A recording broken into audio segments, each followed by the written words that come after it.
Yeah, what's the point of even talking with my friends if I'm not going to be able to share it as an MP3? It's preposterous.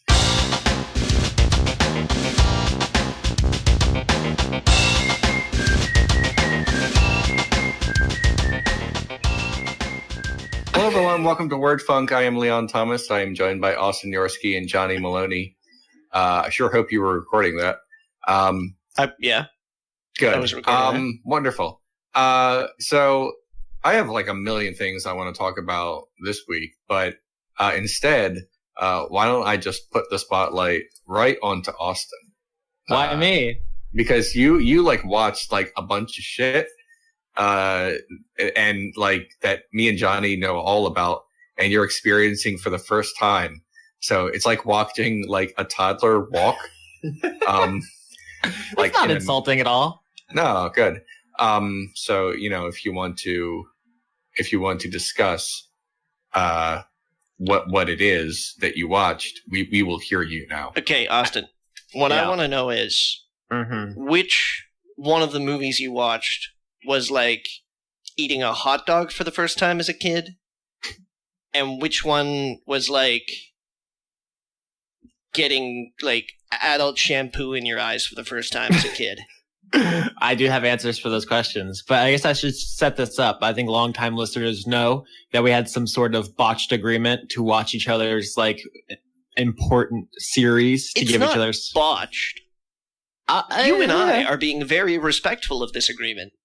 Okay. I didn't make an agreement. I said I would try to watch a thing, and I have an update on that later. Yeah, I bet you do, you coward. but Austin, go ahead, do the thing.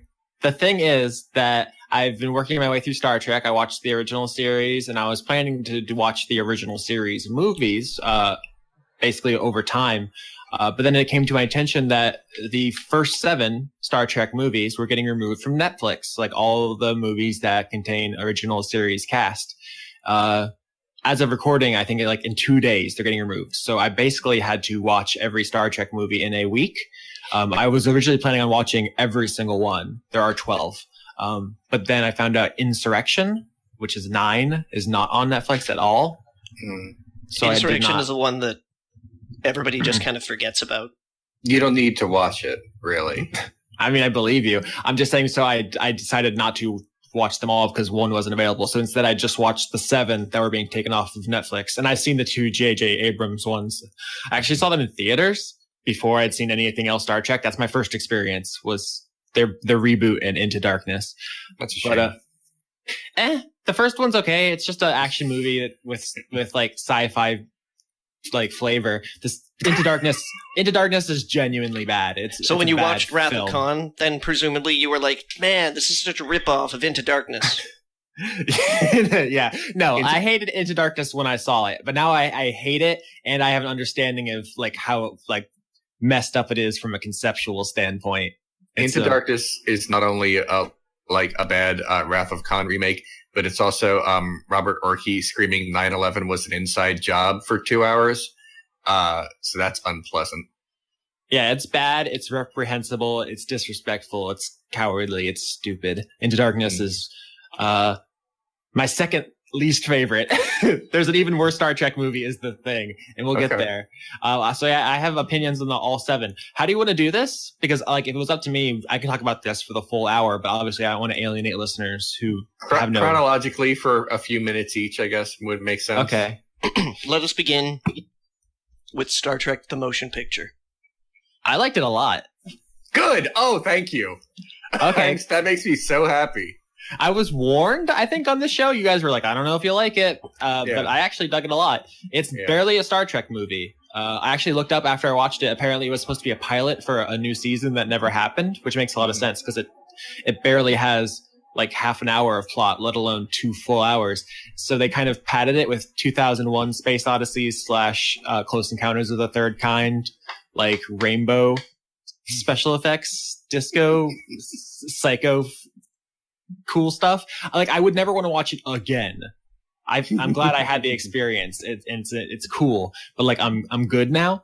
But I enjoyed it for a lot of reasons. I think it was like a visual showpiece. Obviously, I think like the stuff they touch on with like thematically is kind of the farthest they reach. Like the other, there's some really unambitious ass Star Trek movies I have watched, and this one is definitely not that. Like it feels like they tried. So like Leon, you like this movie a lot. Tell me your feelings on this. It's my favorite Star Trek movie. Because it actually feels like a Star Trek episode, but also because it. How do I put this? I'm talking in a recent episode about what the difference between what people think pretentious means, what pretentious actually means. People think pretentious means fancy pants, when it does not. Pretentious means affecting importance where it is not deserved.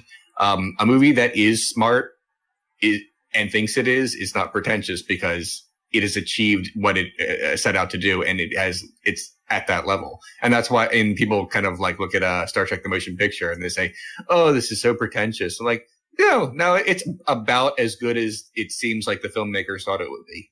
So therefore it is not by definition. I just like that it feels like they are on an epic quest, and it feels kind of mythic in that regard. So I kind of dug it. I don't know how Johnny feels about it. I enjoyed it. I mean, it's not my favorite Star Trek movie. It isn't.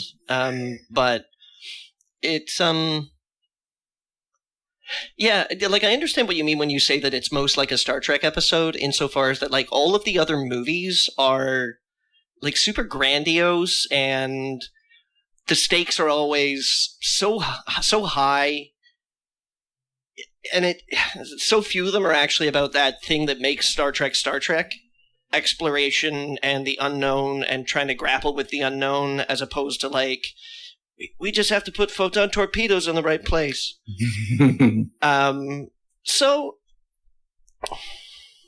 it is what it is, but I always, like when we warned you the other week, when people go, I've never watched the Star Trek movies, maybe I should. I'm always kind of like, you might hate the first one. Like even fans of the series, I will say, you might hate the first Star Trek movie. You might, because it's probably not what you're expecting. Yeah, I mean, my biggest problem with it is that the original cast doesn't have that much to do. Like it feels like they're kind of extras in this movie about the other captain and the bald lady whose name I don't remember. But it's fine because like we've gotten 50 hours of them in the TV show. So I don't feel like I don't know them, Well, the thing about almost any Star Trek episode is the crew of the USS Enterprise is always showing up into someone else's story. They're on a new planet and they learn about what these guys are doing, and they're just kind of there to either observe or help. Yeah, so it's pretty rarely about the crew specifically.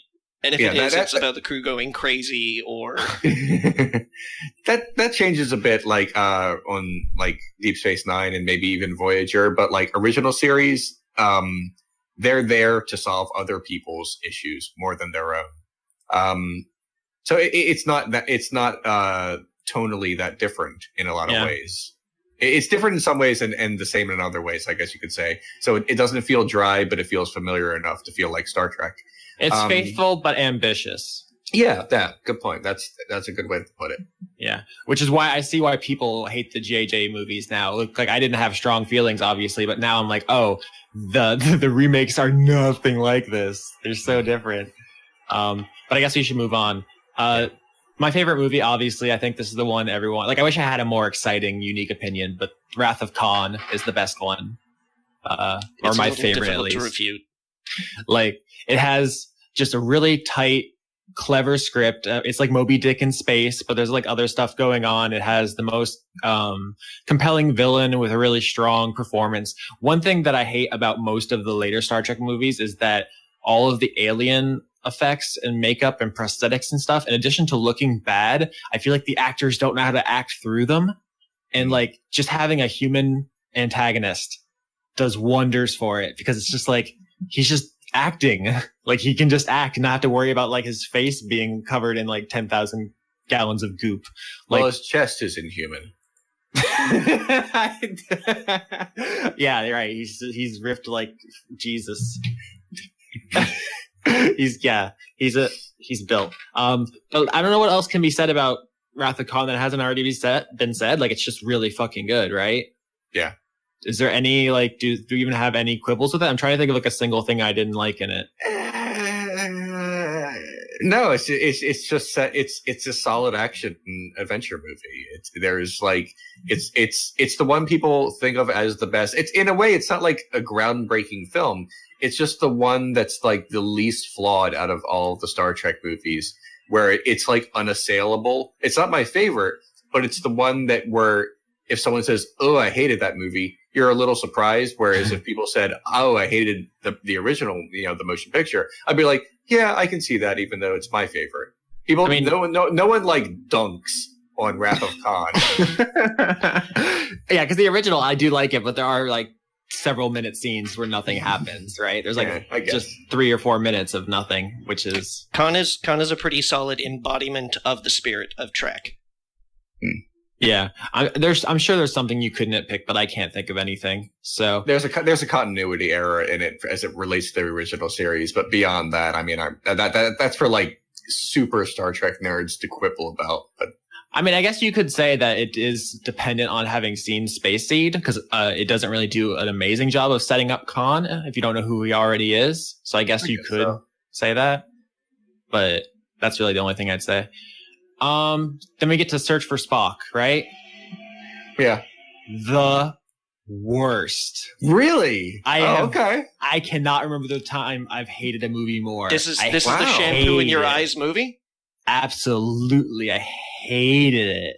Some people don't like that movie, but I've never heard someone said that's my least liked Star Trek movie, having seen them all. I mean, why is that? Everything from were you uncomfortable wanting to fuck young Spock? Young Spock. Yeah, young Spock. Which weirdly enough was the name of my MC in the hip hop supergroup I formed in high school. Yeah, running with that joke. I mean, the premise is cowardly as hell. Just immediately redoing the most like ballsy thing they've ever done, and the way they do it is preposterous. Like, I can accept like time travel shenanigans maybe, but just having him fucking generate mass from nothing because of a psychic connection to a fucking planet, that's garbage. It's absolute butt garbage. You could have just had, like, isn't the whole premise of the teleporters in Star Trek that they don't move you, they like save your data and then like reconstruct it? Dude, let's not even go down that rabbit hole. This is not a conversation that you want to have, Austin, because greater men than any of us have died frothing at the mouth. Can't they just load his data and then put his soul into it? Oh, Austin, please. No, you don't understand. This is maybe the most contentious Star Trek question besides Kirk versus Picard. That's not even a question, but we'll get there. And look, the premise of the movie is cowardly. The villain is, they don't even say his name. He's such a non-factor. Like, what is his fucking deal? It's the doctor from Back to the Future, right? Yes, it's Christopher Lloyd. I thought he did a pretty good job in the role. I thought he acted through the makeup. No, get out of there! He has negative charisma. I was like, my eyes hurt from rolling so hard. I disagree. Here's the formula. I remember in the TV show Spaced, Simon Pegg says, every odd number of Star Trek movies sucks. Like, I guess that's like the cultural joke. People say that and they're wrong. They are wrong, because the real formula is the suckiness of a Star Trek movie is proportional to the amount of Klingons. Fuck Klingons. I sort of feel like it's a parabolic graph, but like inverted, so it goes downward. It goes into the negative y-axis to where it's like, oh, this is good. Wait a minute. Uh-oh. No. Oh, God. Oh, okay, this isn't so bad. This is getting a little better. No, Klingons suck. They're one-dimensional, boring, shitty dudes who have no fucking anything, and the makeup sucks. And at least in the original series, I did watch. We'll get there. I did see a Klingon I liked, but it's a new guy. I did see a Klingon I liked. Yeah, honestly, you sound like a racist saying you're one of the good ones to a black person. No, I'm saying in the show they're boring, one-dimensional, and their prosthetics make the acting impossible, and they suck. Also, holy shit, has a major character death never mattered less than when Kirk's son dies in Search for Spock. You didn't feel a little thing in your heart for when Kirk said, "You Klingon bastards killed my son"? His performance is fine. I'm saying we saw that character twice for like 10 minutes total. They shared like one scene where they awkwardly hugged. Like they don't know each other. He was in the other one. I know. I'm saying that's the one where they hugged. They hugged at the end of Wrath of Khan. I'm saying this movie, Search for Spock, taken as a movie unto itself, that death scene is highly inappropriate for the emotional torque they're going for. It's bad. It's bad. Okay. This is interesting. I've never heard anyone like drag Search for Spock this hard. Normally people say, or Search for Spock can kiss my entire butthole region. Normally when people bring up Search for Spock, they either say it was only okay, or it was pretty good and underrated, or they say I didn't like it very much. I've never heard anyone have like this strong of a negative reaction to it. But you know that's fine. Your opinion is certainly valid. You're basically you're trumping on Star Trek 3 right here, Austin. The only positive thing I have to say about Search for Spock is that they replaced human garbage pit Kirstie Alley with another lady for the fucking Klingon role. I try not to be mean to actors because, like, you know, you separate the art and the artist, but like that Scientology Trump supporting dickweed should be shot out in airlock at the first opportunity, as far as I'm concerned. Okay, interesting. Your opinions on Star Trek so far are like fascinating to me. What did you think of The Voyage Home? I thought I would hate it. A, because it was like a goofy comedy movie in like what is supposed to be like a philosophical sci-fi thing, and B, because it is premised on time travel, which is always a disaster, and like it's very, very rarely ever done right. But it was actually, I thought it was fine. I liked seeing all the characters get some time to shine. I think Uhura and Sulu finally got a line for like once.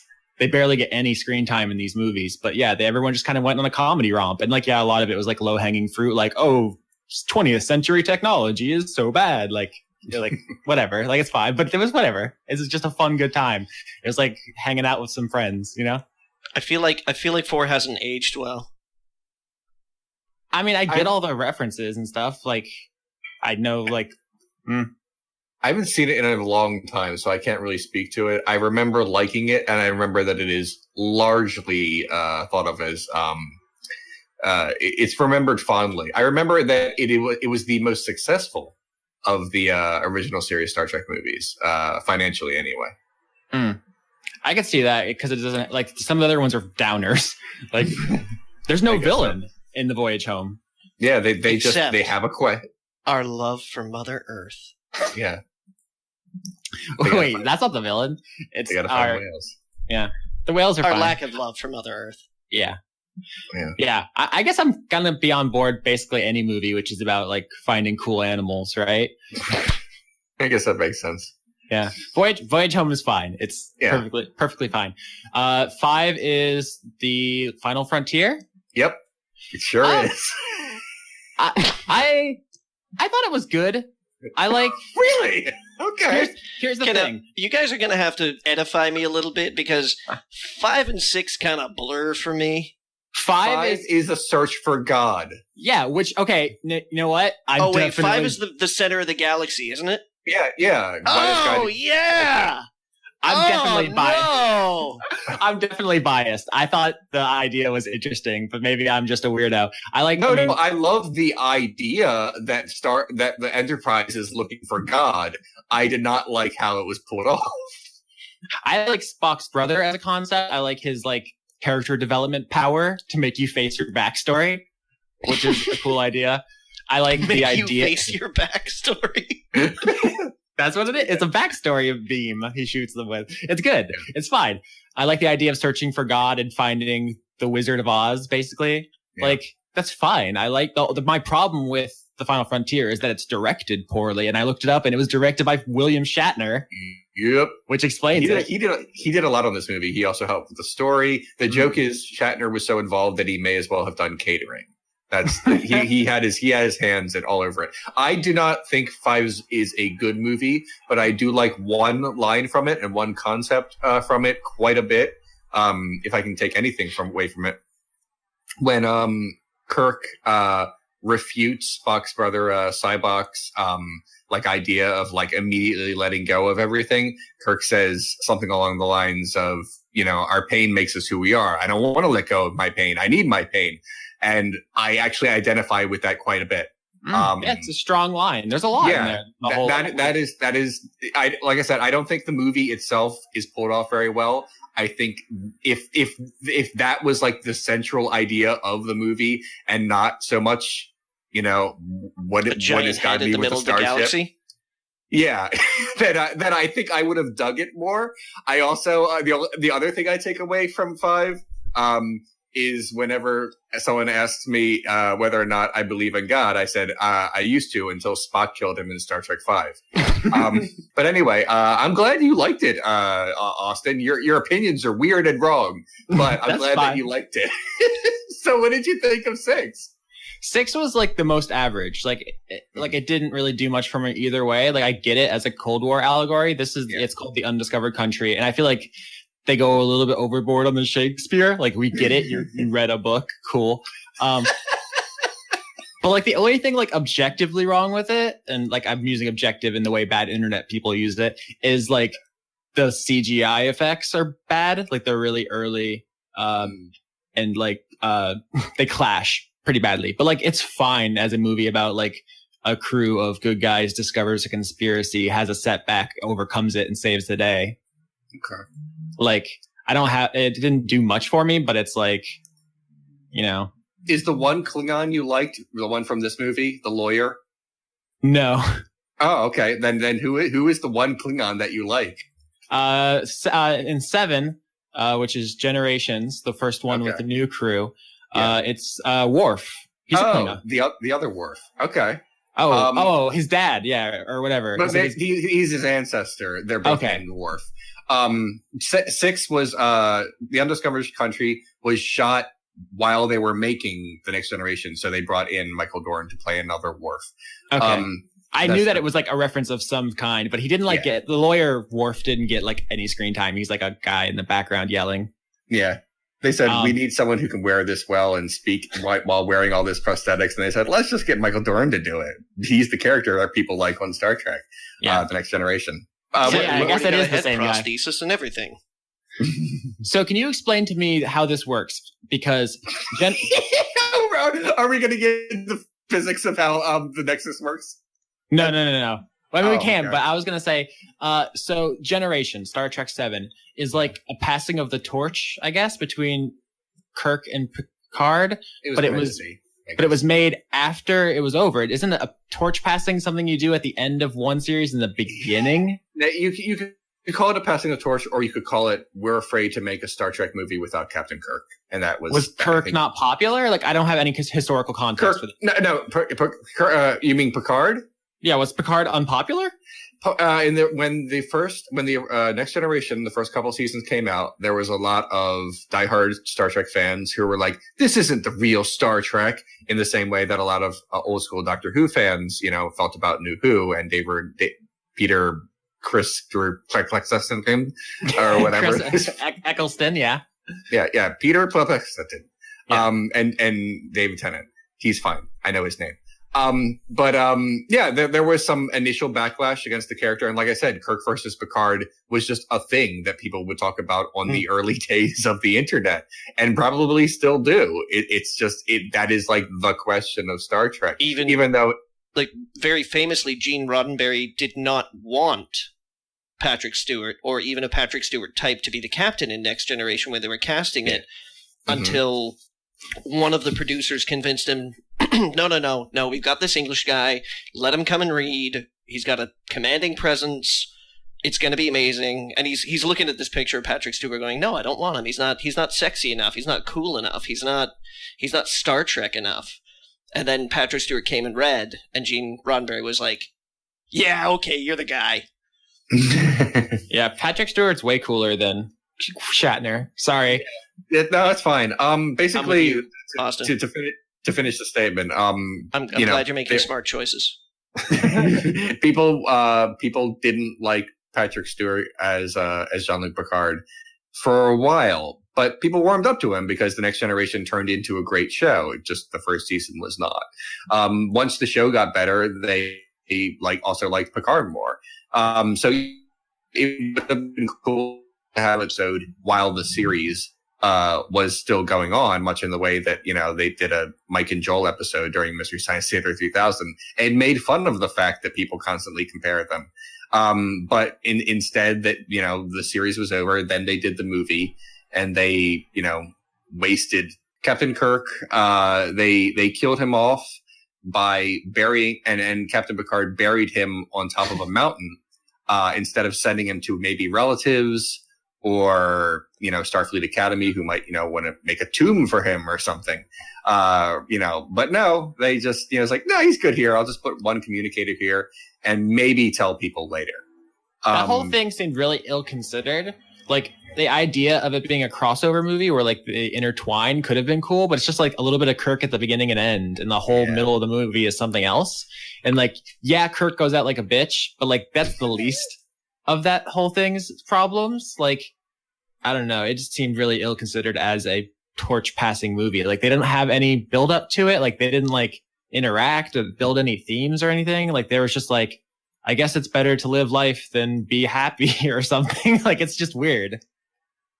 It's not remembered very well, but I'll be honest, when I was a child and I saw it in the theater, I was like, this is so cool because it's Star Trek, The Next Generation on the big screen, and Data says shit once, so I remember liking it in the theater as a child. Looking back, the middle section's fine. Like, I don't have any problem with a movie about a robot learning feelings and a bald guy fighting Clockwork Orange. Like, that part's fine.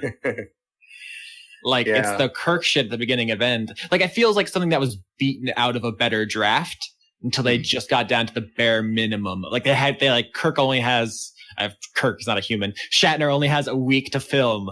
We need to get a scene of him on the ship and a scene of him in a rock quarry where they film Power Rangers. Yeah. I mean, it's not good. Austin, what did you think about those sexy lady Klingons? Oh, I hate all Klingons because I'm a racist, apparently. Okay. Klingons are super boring. I don't find them compelling in, like, any way. So on your dating profile, it says, not racist, but will not date Klingons. Yeah, in parentheses, just a preference. Yeah. I find them boring. That's fine. There are solid, like, Klingon culture development episodes in The Next Generation that you may enjoy.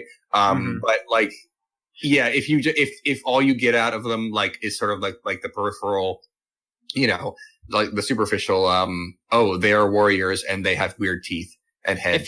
It feels like the way orcs are used in fantasy. It's like we need a mindless villain, and like there's subversions of that. It's like how the Krogan are presented in Mass Effect, but then it's like, oh, you find out like there's actually a lot more going on underneath the surface. I'm sure there is like expanded universe fiction where the Klingon are super interesting. No, it's not just expanded universe fiction. Like in The Next Generation, and when you get to watching the series, you may notice that you may feel differently about the Klingons then. Okay, so I still have 8, 9, and 10 to watch in the movies, and Beyond comes out soon. I think my opinions on 11 and 12 are pretty in place. 11 is a fine action movie, and 12 is bad in every way.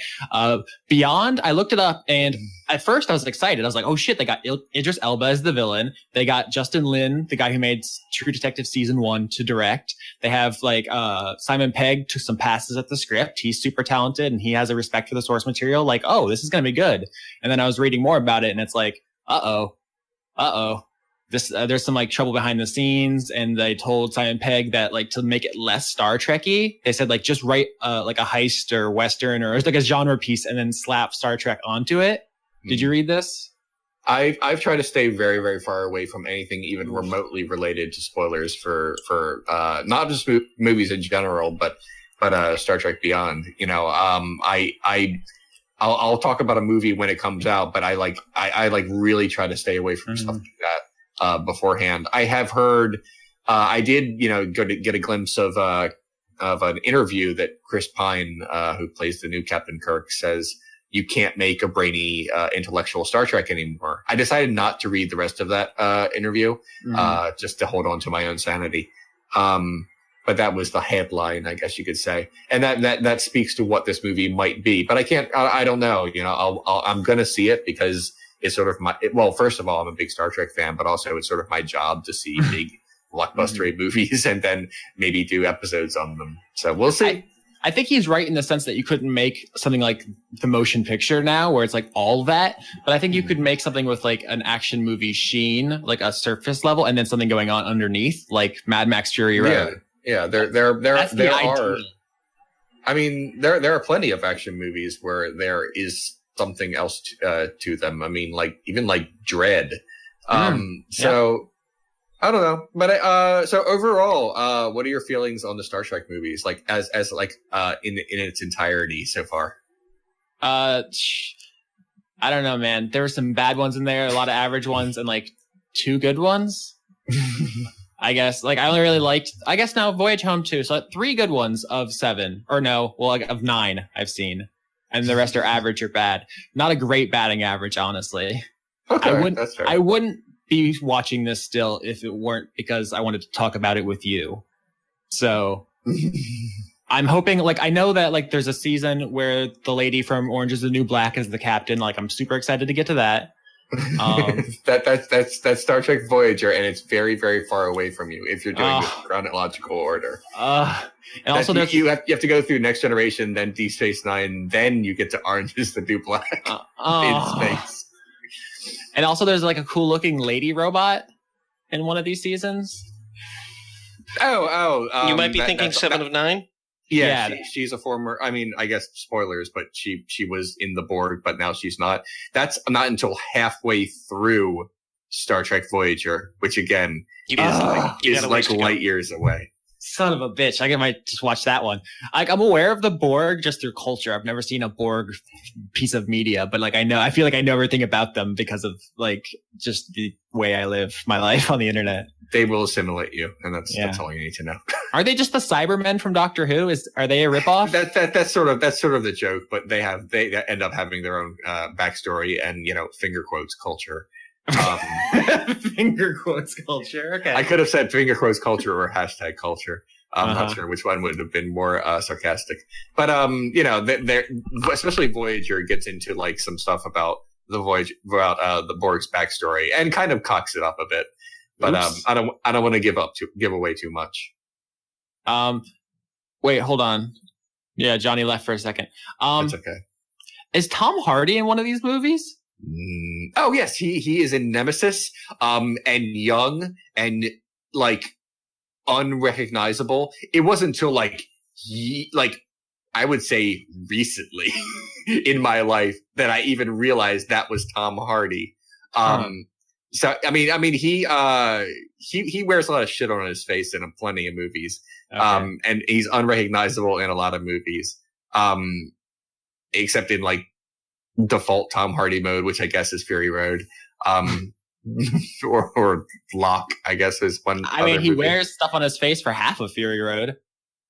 Oh yeah, I guess that's right. He puts a lot of stuff on his face. He's very Johnny Depp in that way, except that not obnoxious. So I'm sorry if this episode was insufferable for non-Trek fans. Hopefully, you got something out of that.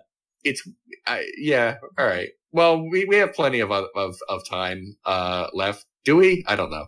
We have as much time as you and Johnny are willing to commit to this. Okay. I have a few things I want to talk about. Is one of them Neon Demon? I could talk about that, but I still haven't quite yet wrapped my brain around it. Even I was just curious because I'm eager to see it. I liked it. Wait, this movie is this the new Winding Refn? Yeah. Oh, okay. I liked it. I probably like this then, huh? Is it more God Only God Forgives, or is it more Drive? It's more Only God Forgives, but it's nothing like Only God Forgives. Oh, okay. Well, that tells me nothing. Cool. It's like Only God Forgives 2. This time, God has no forgiveness. Uh-oh. I don't want to say much about it. It's odd one. It's getting pummeled in reviews. Yeah, it's Rotten Tomatoes scores right now is 49%, but the people who are the 49% who like it really like it. All right, so it's one of those. At me, Leon. Will I like it? Should I go and see it? I would like you to see it. I would like to see it, but I don't know. I can't claim that I know you'll like it. Because okay. we often have differing opinions. I'll bring either a vomit bucket. I'll bring both a vomit bucket and a pair of jeans in which to cream, just in case I need one or the other. Oh, it's super gross. I cringed and put my hands in front of my face, like literally like an 8-year-old girl who has just seen her first horror movie and wasn't quite prepared. Cool. All right. Well, let's. Anyway, what did you want to talk about then? Oh yeah. So I wanted to tell, I guess, a Baltimore story. I don't know if I can keep this in this episode because it's just disgusting. And I'm excited. I don't know how well I come off on it either. So it's what's the word I'm looking for here? It implicates. It's self-incriminating. I didn't do anything wrong or illegal, but all right. Look, let me just explain this. You're not a proud man, are you? No. I was unhappy that I had to do a thing, and I've had to do it several times while living in this city. Did it have to do with a home theater system? Oh my God, no. Okay, look, it's way worse. All right, listen. Baltimore has a very serious and acknowledged vermin problem. There are mice and rats all over the city, and we don't really have a mouse task force or anything. We know it's a problem, but we have other problems. So we have to put our funds and attention towards that and not deal with the fact that there are rodents just fucking everywhere. And we know this.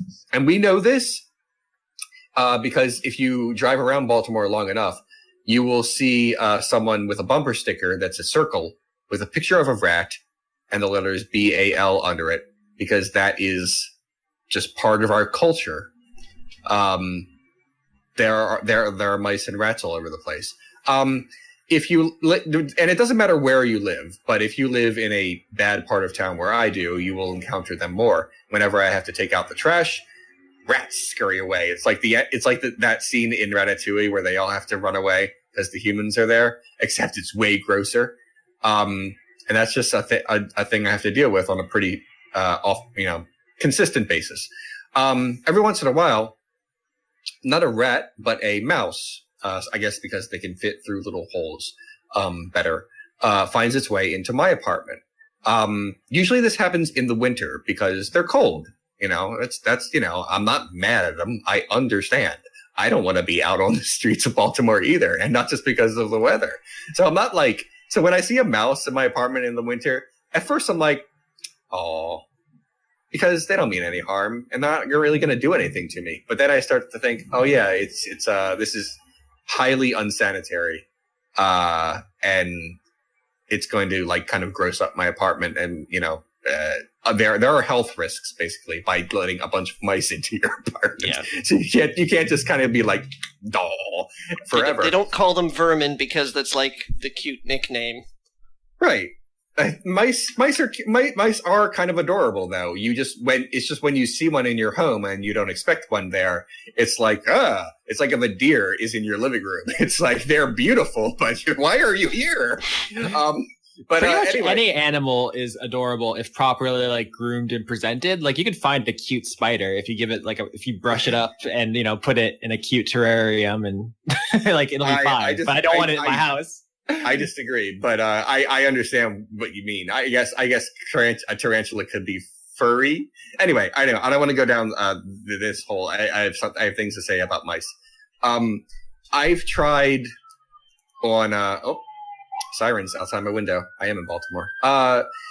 Here's the thing about rodents in Baltimore. I think they've become smarter or better. They're super rodents because Yeah, they are adapting to their environment so well that I have on multiple occasions put out different kinds of traps for them. The classic trap, of course, no good.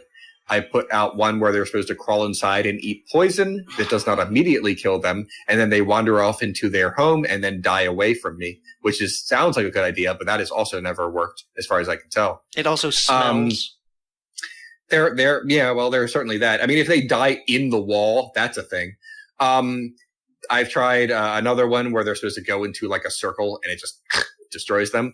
None of these things have ever worked because they're just too good. But I have still killed 3 mice. Oh, I don't like this conversation. Over the course of my time living in Baltimore. Was it glue traps, Leon? What? Like glue traps? No. The traps have never worked. But I have killed mice while living in my apartment in Baltimore.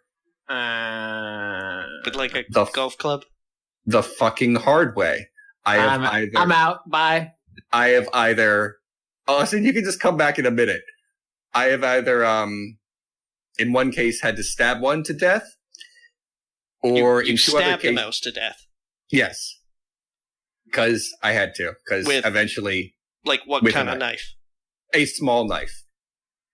Not a butter knife. I don't know what it was called because I'm not that culinary, but it is a small knife that curves. So like a paring knife, like a fillet knife. I'm not sure what it's really called. It's the little orange knife that I have in my home that I cut. All right, we'll just call it the little orange knife. Thank you.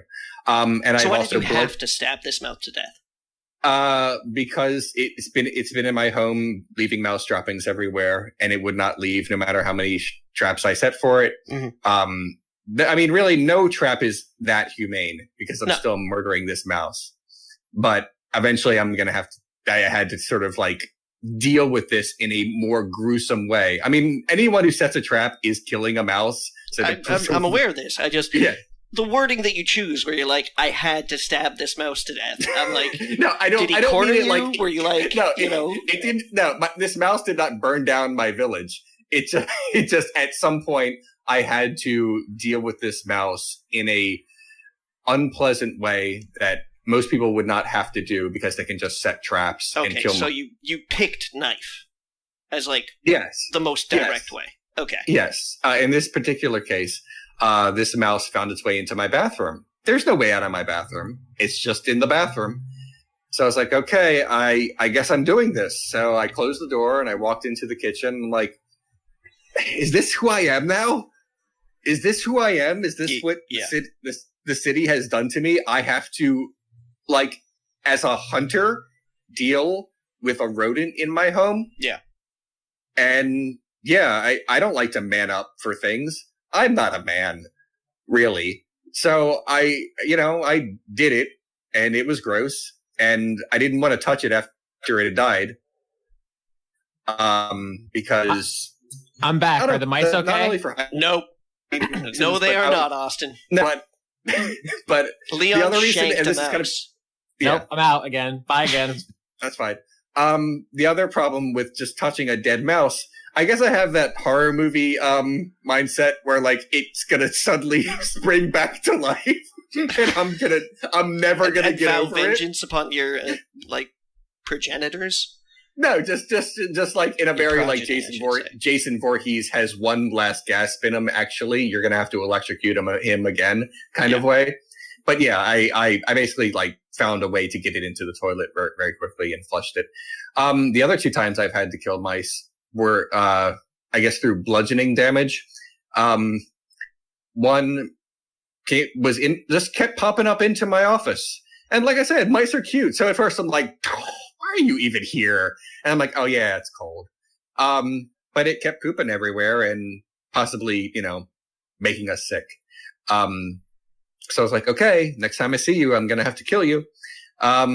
So it showed up again, and I didn't instantly kill it. I took a scale, like a kind of like a on the floor kind of bathroom scale, not like a big thing where people, who are professional boxers have to weigh themselves. Mm-hmm. I mean, a little scale. Right. And I sort of turned it on its side and smashed it once, and it sort of limped away into, the crevices, I guess you could say. Yeah. I never saw it again. I assumed it died.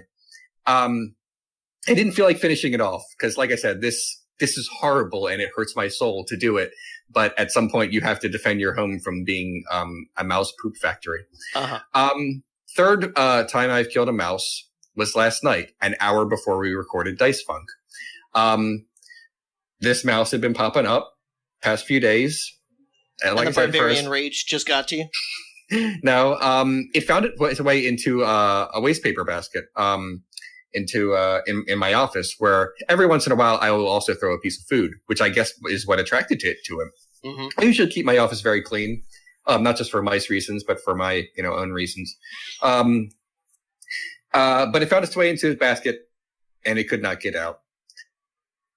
So I don't want to say what I killed it with, but I killed it with something that was heavy, and it died pretty quickly. And then I flushed it again. Like a table leg? You really want to? Do you with honestly want to know? In it? Do you honestly want to know? I am curious. Okay. It was a jug of that once held a 2-liter of Coke, but I had filled it up with water because I drink a lot of water and refrigerate it and repurpose bottles. Right. So I just kind of it fit right into it and went, and that was it. I had a very Jason Voorhees moment, so I smashed it a few more times even after it stopped moving. Right. I'm back. Are we still cannibal holocausting in here? No. The second mouse he killed with a bathroom scale. Stop. And the third one was with I'm done. Giant jug of water. And then I flushed the last one. Anyway, I'm just saying this is horrible, and I'm not like proud of it. Is what I'm trying to say. I guess some guys would be like, yeah, I'm like an expert at this shit.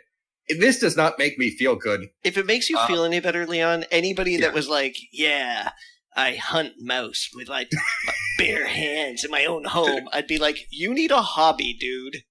I would say that's probably one of the signs of being a sociopath. If you're that into it. If you're proud of that. This is more try like macrame. This is more like I went to war and I didn't like that I had to be there kind of thing, where I have horror stories about things that I did, but I'm not happy about it. Yeah. It's that kind of I killed things story. So yeah, that's reason number 97 why I'm leaving this city. I don't like the person that I am here for a lot of reasons. And that is the end of my story. I'm going to call Austin back because Austin is the kind of guy who should not watch the Neon Demon. Yeah. Well, so they all made full recoveries, right? In honor of your story, Leon, I will now do a dramatic reading of the famous war poem Dulce et Decorum Est by Wilfred Owen. Bent double, like old beggars under sacks, knock-kneed, coughing like hags, we cursed through sludge, till on the haunting flares we turned our backs, and towards our distant rest began to trudge. Men marched asleep, many had lost their boots, but limped on, bloodshot, all went lame, all blind. Drunk with fatigue, deaf even to the hoots of tired, outstripped 5-9s that dropped behind. Gas, quick boys. An ecstasy of fumbling, fitting the clumsy helmets just in time. But someone still was yelling out and stumbling, and floundering like a man in fire or lime. Dim through the misty panes and thick green light, as under a green sea I saw him drowning. In all my dreams, before my helpless sight, he plunges at me, guttering, choking, drowning. If in some smothering dreams you too could pace behind the wagon that we flung him in, and watch the white eyes writhing in his face, his hanging face, like a devil's sick of sin. If you could hear at every jolt the blood come gargling from the froth-corrupted lungs, obscene as cancer, bitter as the cud of vile, incurable sores on innocent tongues. My friend, you will not tell with such high zest to children ardent for some desperate glory the old lie, dulce et decorum est, pro patria mori. So I leave for 2 minutes and this turns into a poetry slam? Johnny, thank you for classing up my mouse murder story. And that's it. We're done with this. I have other things I can talk about that, Austin, you may be interested in. and they have nothing to do. They have nothing. They have nothing to do with animals dying. Maybe getting maimed, but not dying. If you had listened to my story, you would have understood the complications of this. I don't want to. Want to. Next story. Anyway, next. Okay, so Austin, you mentioned earlier that you were disappointed that we say, hey, Austin, you should watch Star Trek and this, that, and the other, and then you do, and sort of like dive headfirst into it and don't come up for air for quite a while. Dozens and dozens of hours while you watch 3 episodes of JoJo and then run like a tiny child. Yes, but here, as we've explained, the difference is you actually like some Star Trek, whereas 28% of it. All right. Let me try to explain. This week, I actually, I want to be more in sync with the things we're talking about, because every once in a while we're like, oh, let's talk about Game of Thrones, and like one of us has watched this season and the other one has not watched the season yet, and the other one, being me, doesn't watch it at all, and and 2 of us have watched The New Orange Is the New Black, and the other one did not, so it makes things disjointed. So I wanted to get us in sync, so I decided to watch give a try to 2 more shows that I tried before but could not. And the first one was actually Jessica Jones, a show that you both liked in varying degrees, as I recall. I watched the first 2 episodes again and still hated it. But then I watched the episode 3 and episode 4, where people say it picks up, and still hated it. So I really did try to like this show, because it feels like it has like important things to say about basically harassment and rape culture that shows should confront, especially popular shows that people will watch instead of like quote unquote issue movies that people try to avoid because they don't want to feel things. But I like that was the central point of it, I guess. But everything around it, I guess you could say, the narrative of it didn't make it good enough for me. Much in the way that like the movie The Happening, I agree that we should be better custodians of our planet, but the movie sucks, so it doesn't really matter what the message is. So that's kind of how I feel about Jessica Jones. I also wanted to like it because, noir, that sounds cool. That sounds like it's sort of up my alley. I read a lot of books along those lines and movies along those lines, but I could not stand the trying really hard to be noir over voiceover narration, and like you took something else entirely different from that than I did. I saw you dunking on it on Twitter, and you're like, "Oh God, it's so bad." And I was like, "Yeah, it's supposed to be corny." Like, yeah, I'm sorry. I could not. No, I'm sorry, but this show that it, every other way takes itself seriously. The corny noir lines, I just could not deal. It didn't so much seem like I was watching film noir as I was watching an episode of Muppet Babies where Kermit uses his imagination to pretend he's in a detective movie. You're a crazy person. The things you're saying are crazy. I think it was a needed levity in a show that is otherwise about a fucking abusive rapist. So I needed some of that. The first goddamn line was, they say New York is the city that never sleeps, but it sure does sleep around. I screamed. And that was the second time I heard that. I could not. I didn't like it, and it's a shame because I wanted to see, because the acting was good. I was like, oh look, Carrie-Anne Moss is in this. I totally believe her as that character, and I haven't seen her in anything besides Memento and The Matrix. So this is neat, but I didn't care. And the actress who plays Jessica Jones is pretty solid. And David Tennant is in it. Like there are things about it that I like, but it just wasn't enough to keep me going. I tried twice. I feel like I put in the effort, and I'm done. I've officially forever given up on trying to convince you of the wrongness of your opinions. So I'm just letting all this wash over me. Good. Then you have nothing to say about JoJo is what I'm going to talk about next. I have no intention of that. Good. I'm impressed you have tried as many times as you have, honestly. Yeah. Yeah, I mean, you two have talked about it so highly, and it sounds like the kind of thing I might almost like. So I watched one episode, and I basically botched it and watched an episode later in the series. So I was like, okay, this deserves another shot. So I watched another episode, and I'm like, I dislike this even more. But then you said, Leon, just watch the first episode of Phantom Blood, and everything will change for you. Because Phantom Blood... I did not say that. I said that's the beginning. That's... okay, you said if you watch the first episode of Phantom Blood, the OVA, you might have... Oh, no, the OVA is Stardust Crusaders. The whatever it is. Whatever it's called. Okay. I watched the first episode. I watched an episode of whatever it was. And it is different. It is different from the other thing. So my feeling on JoJo now is that it's basically toilet water, and I still don't like it. Sorry.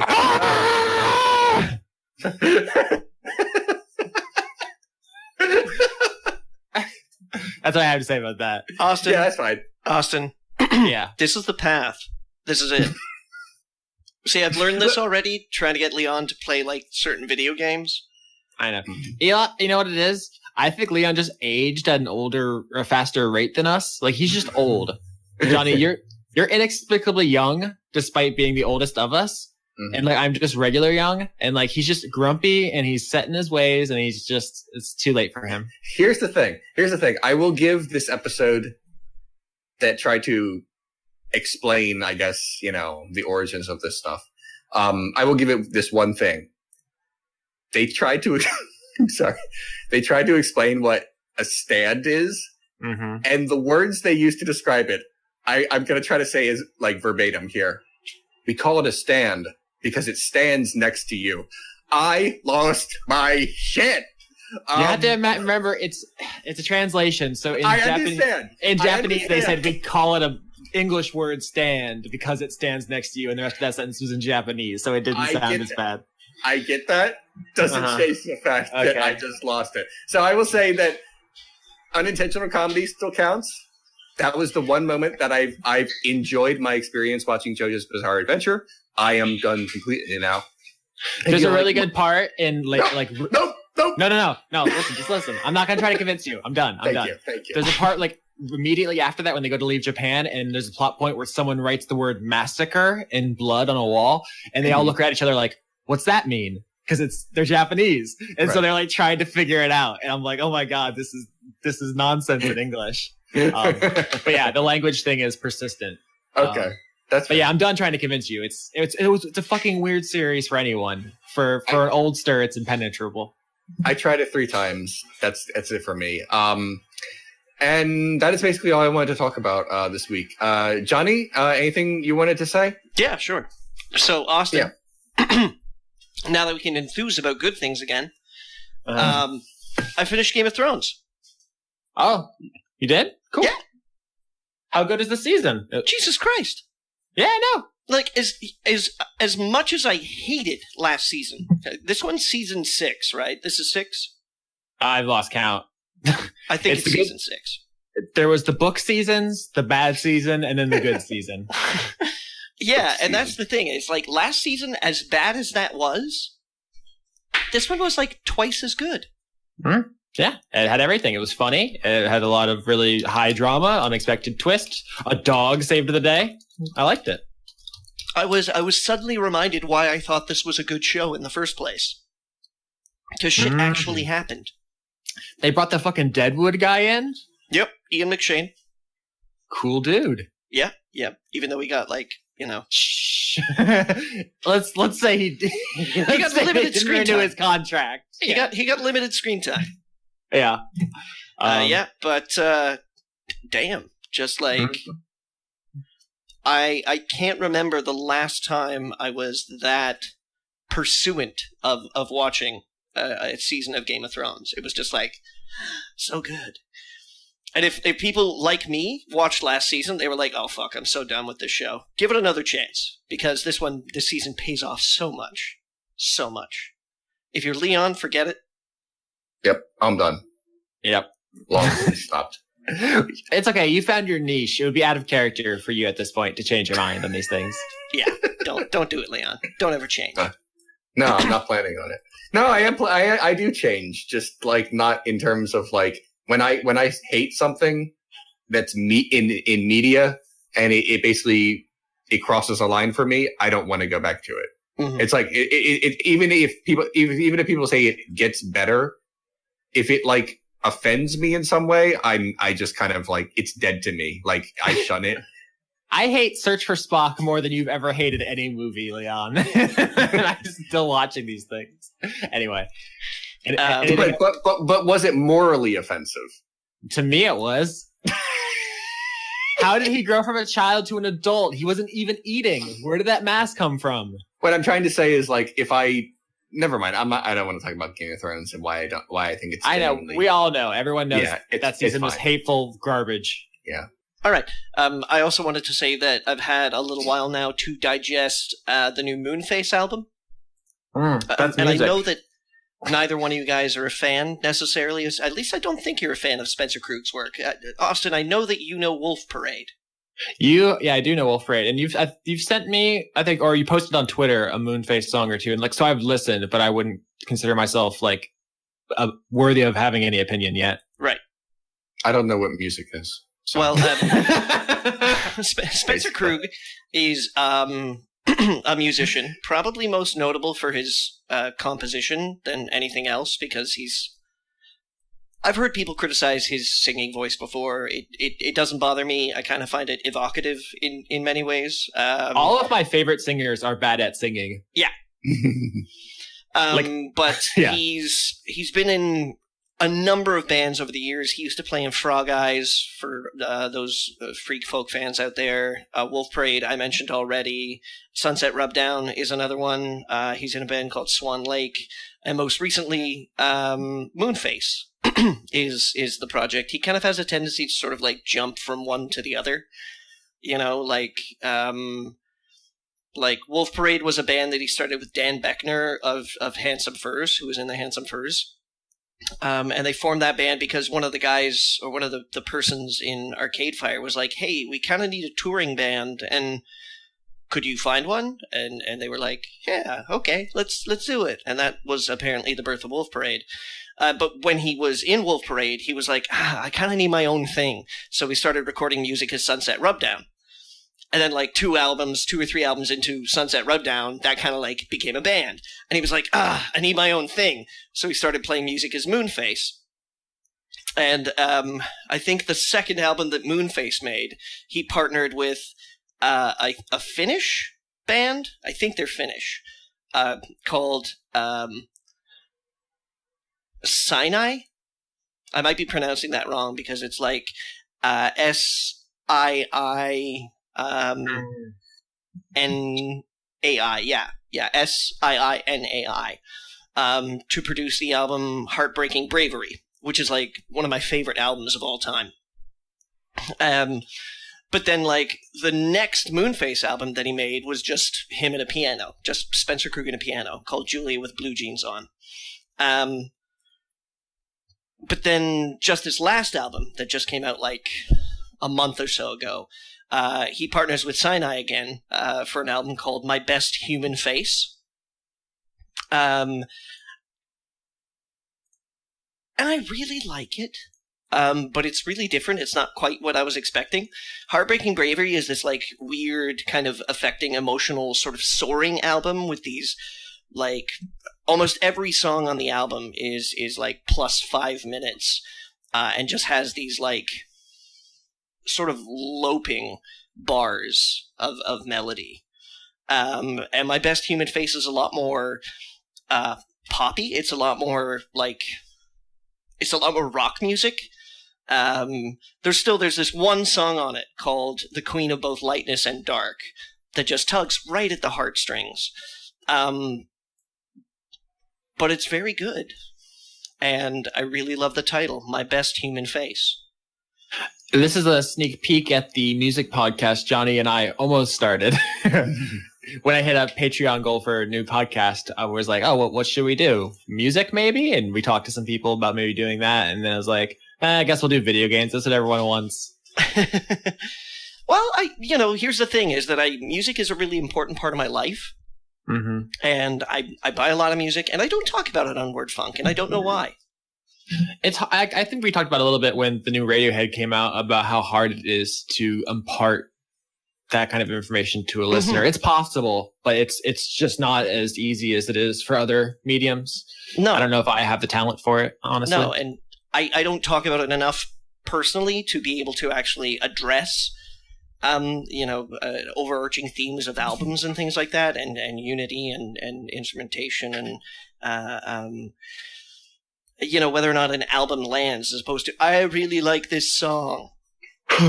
But I've been listening to it quite a lot, and there's at least of the 7 tracks on it, there are 5 that I'm a huge fan of.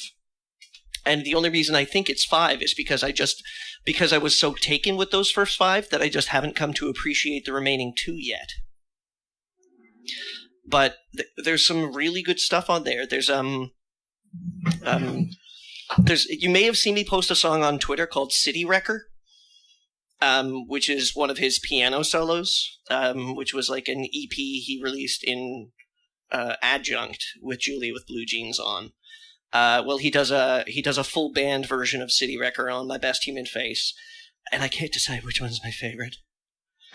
And there's some other songs, like there's one called They Call Themselves Old Punks, which is a kind of a funny song, as well as another one called Ugly Flower, Pretty Vase, which is just like, I'm an ugly flower, you're a pretty vase. And it's good. I like it. In mainstream music news, there's a new Red Hot Chili Peppers album, and it seems pretty bland. I haven't heard it. Yeah, maybe it'll grow on me or someone.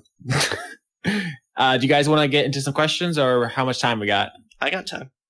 We can do questions. While you guys were talking about music, I was watching a kitten escaping from its cage so it can go into a dog's cage. I saw that video. Because they love each other. Yeah, I saw that posted with something about like an immigration parallels.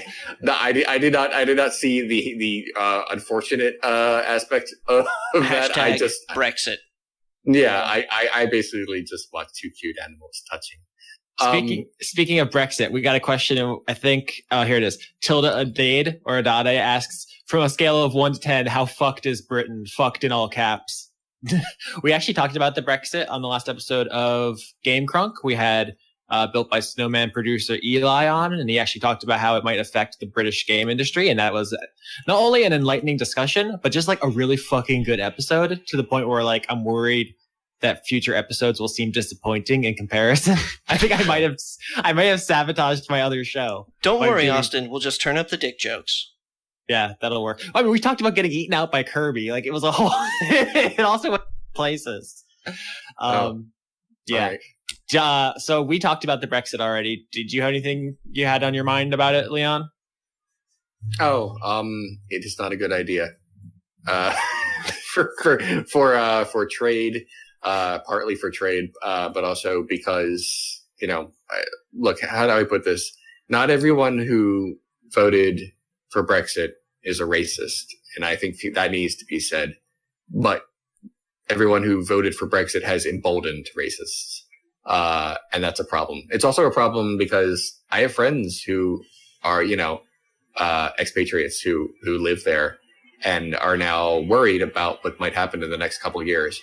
Because according to the EU, they have 2 years to negotiate leaving. It's not like the kind of thing where you can just pull off a Band-Aid, because there's a lot of trade agreements and a lot of other rules they have to follow, and figure out where they are as the country relates to all the other countries that are now in the EU, and they won't be. And not just that, but other countries that have agreements with the EU. Yeah. Yeah, it's will not have agreements with Britain after they leave. Right. They have 2 years to sort this stuff out.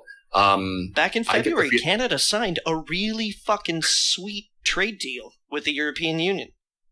Mm. Really nice, like an absolutely cherry deal.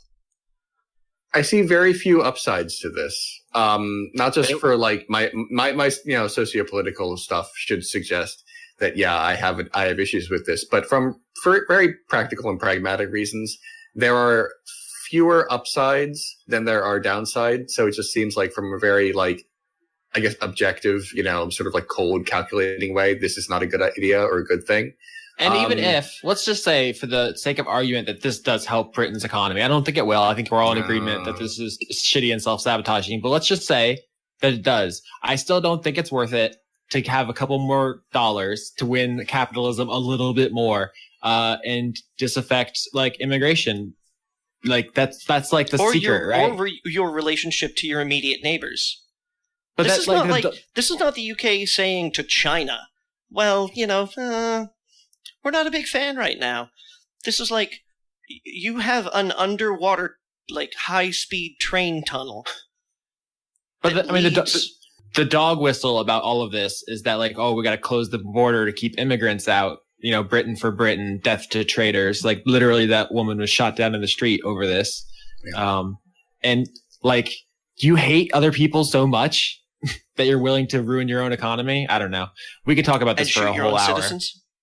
Or murder, because I think she was stabbed, actually. I don't know that she was shot. It was both, I believe. Oh, gosh. I'm not sure of the specifics, but she was killed. And the thing is, it's like, I'm being a little facetious here, but I can only assume that people in England want to destroy their country so much that they want that'll make immigrants not want to go there. That is the only twisted logic I can come up with this. So I guess the short form answer to the question, Tilda, is on a scale of 1 to 10, it doesn't really matter because they've sent a clear message to the rest of the world anyways. But let's just say, for the sake, if we were going to grade it, fucked.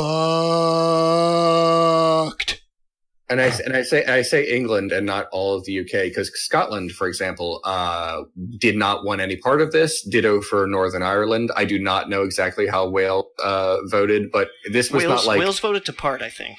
Okay. But what I'm trying to say is not everyone was down with this. No. So and that might have ramifications in terms of what Scotland wants to do with its future, and ditto for Northern Ireland. I think it's going to go down in history that David Cameron was the prime minister that ruined the British Empire, and whoever supersedes him is just going to have to eat a shit sandwich. Yep, I guess so. Okay, next question. I don't know. That feels like something we could fill a whole podcast with. I guess. Sure. I just think that I'd rather have less money and more kindness than the reverse. Is my thing. You're just made out of rainbows. I love it. Sorry. No, okay. It's good. Let's take this in a filthy direction. Professor Jade, our doctorate of questions, asks, favorite slang term for penis? Goo bazooka. No, I don't know. No, I don't know. I don't know if I have one. How do you refer to it? Because I don't know. I feel like everyone has their own favorite. Like for some people, like something that'll be funny will be sexy for someone else. I've definitely gotten that position. Or it's like, do you think that's hot? Are you sure? I don't know if we're on the same level here. What are you doing? Penises are horrible, especially mine. So you know how I feel about all peni. There's a spectrum. There's Tom Hardy on one end, as we've established. And God, it's just the worst and one. Presumably John Hamm on the other. Obviously. Yeah. Oh my God. What even is that? I think it might be too good is the problem. Okay. Does anyone have like a real answer to this? Because I'm okay going to the next one. I'm a classicist myself. Like I'm okay with cock. Yeah. Yeah. I don't even know. The thing is, it's tremendously satisfying to say. Like also to like disparage somebody else, to be like, you're such a fucking cock. You know? It's just it's percussive. It's not my favorite. I feel weird saying it. It's also like, I don't like saying pussy either. It feels like not a thing I want to use my mouth to say. It's like the word feels weird. Okay. Oh, thank you, Leon. What did Leon do? Nothing. I was just playing. He just tweeted something. Oh no! Everything is ruined. This is a weird. Okay, this episode is going to be super alienating if you've never seen Star Trek or you don't know anything about the music Johnny was talking about, or you don't like hearing grown-ass men talk about genitals. I apologize. No. Let's try another question and see if we can save this thing. I mean, it might be too late. Aesop Eustathos asks, "Are any of you good dancers?" I'm not. The end. And I'm declaring that for all three of us. I don't care if either one of you thinks you're a good dancer. I know for a fact that you're not. We're all white. We're white. What do you think? No, it's not just a whiteness thing. In my case, it's very much a self-conscious thing. It requires like a mild lack of self-seriousness, which I do not possess. Like in the real world. So see, I have the knee excuse. I can say I got bad knees. Sorry, babe, can't do it. Man, that's a good one. It's a good ticket. But I actually have danced at like homecomings and proms and stuff. But okay, I've avoided it for most of my adult life. We'll see how it goes. Yeah. Next question. Sure, I can do some more. Kevin Nightingale asks, "Would like to hear the gang's thoughts on the upcoming Eli Roth Death Wish remake," which is apparently a thing.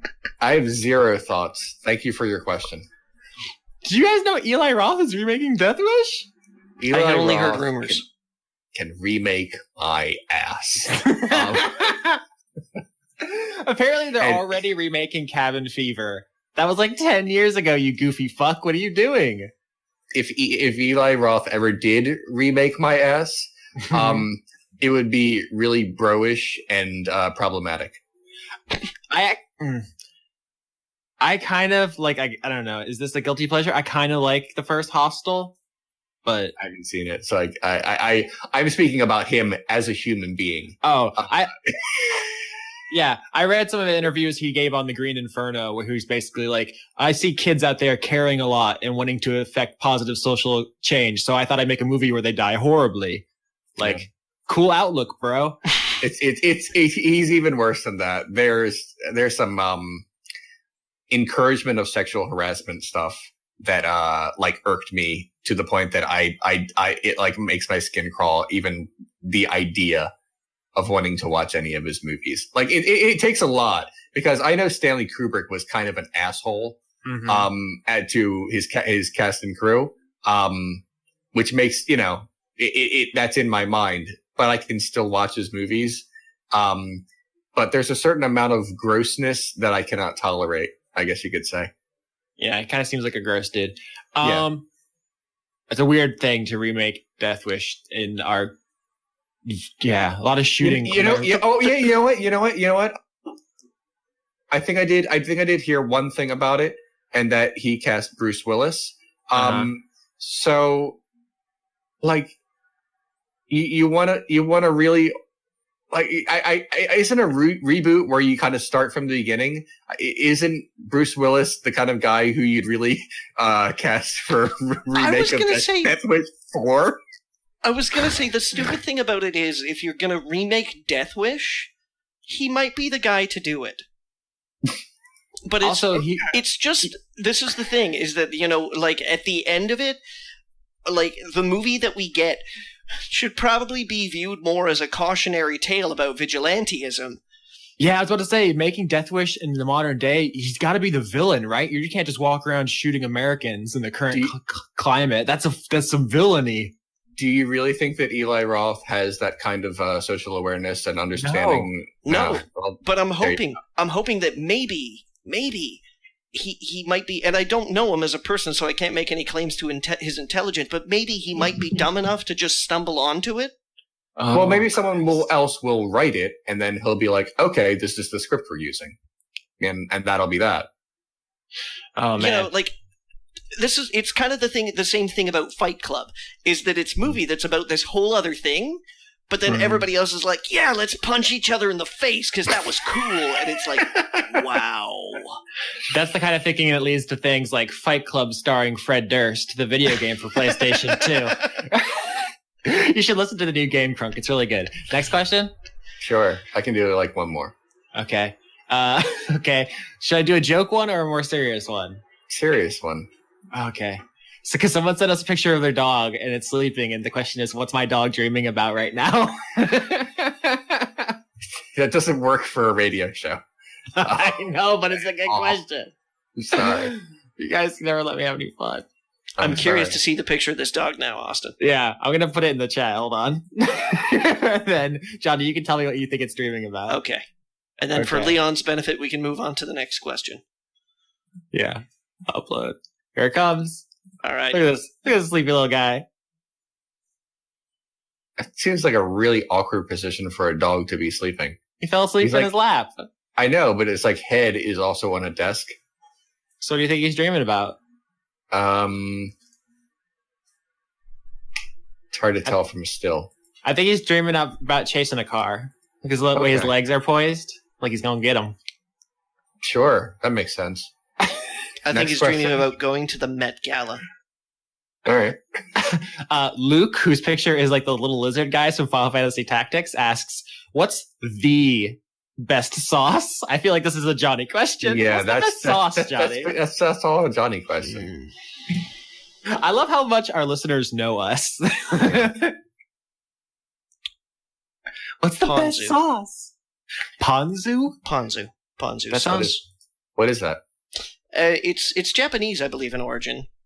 Okay. But it's like a citrus-based, commonly used in Japanese cuisine. Yeah, I googled it. What about it? No, that's fine. But yeah, it's this weird kind of like sweet, tangy, savory, salty, just like I've had it on tuna tataki before and a number of other things. Like, I mean, but yeah, it's like sesame encrusted tuna tataki with ponzu sauce. It's made by simmering mirin, which I don't know what that is, rice vinegar, kotsubashi flakes, which are made from tuna, and seaweed. I'm looking up mirin. It's pretty killer. Ponzu sauce is pretty tight. It's a rice wine. Okay. I don't know this. I'm a Southern idiot, so I usually just like buffalo sauce or something. I don't know. I'm bad. I talked about food last week about how I do that thing with the rice. My brother was dunking on me yesterday because I bought a head of lettuce and I like cut it up and I got like 3 Tupperware things and I split it between them. And I was like, this is today's lettuce. This is tomorrow's lettuce. There's nothing wrong with that. What's weird about that? He was incredulous. You know, I was just going to eat lettuce for 3 days. That's it. Oh, wait, only lettuce? You gotta put a little stank on it, Austin. You don't call it tomorrow's lettuce. You call it the lettuce of tomorrow. Listen. I've been dunked on enough for one day. I'm done. Okay. No, that's very frugal, and I appreciate that. Anything you guys want to say before we go? It's a good question. Fuck Klingons. Fuck them. So much hate.